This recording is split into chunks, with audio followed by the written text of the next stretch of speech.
Well, the first challenge is to make available, first of all, these products, these services, and at the same time to inform stakeholders that to fill the gap among the producer and the users, the stakeholders.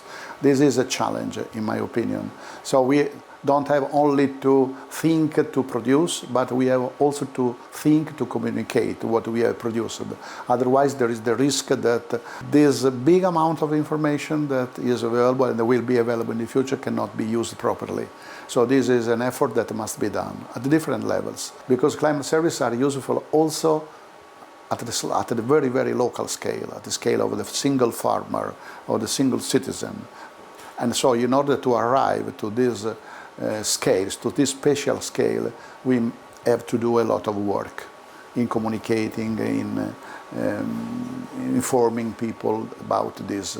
It is not only scientific topics in some sense, it is also a problem of communication. It is very important because sometimes the stakeholders do not know what is available and what they can ask for them. So you have to inform that this is possible to have this, this and this that can be useful for your job, and that is the good thing that must be done.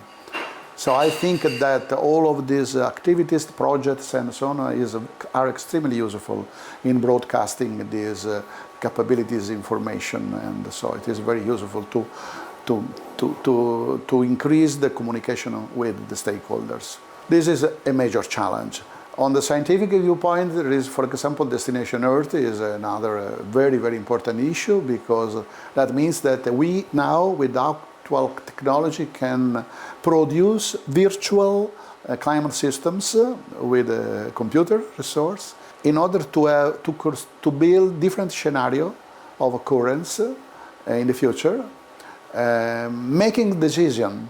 So there is the opportunities for the decision maker to have a scenario of action that he can do in order to mitigate, for example, the risk of hazards, extreme hazard events, and to take the correct action in order to reduce the risk. That can be done using digital twin approach, and that it was not possible, I say, 5 years ago, maybe. So now we have extremely huge computer resources, storage, availability, and knowledge, and that is really a key point. The other point that we have also the artificial intelligence that can be used in a very good way in order to fill these gaps, because with the artificial intelligence we can manage all of this amount of data coming from the modeling chains, for example, from the observation data, to put together that can learn in runtime and producing the answer to the different questions that the stakeholders needs.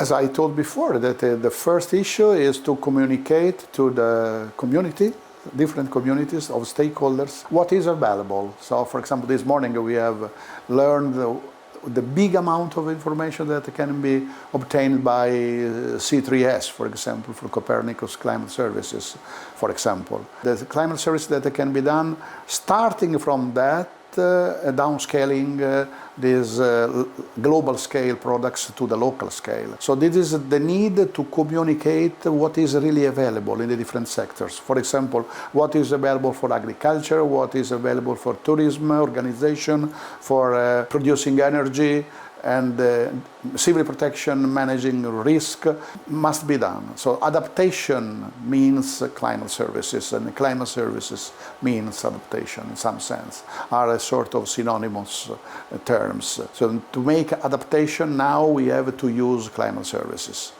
more and more in the future. And then must be broadcasted to the decision maker, because probably now they don't know exactly what is really available. So there is a big issue is to inform in a different way, and one project like that is extremely useful in this sense.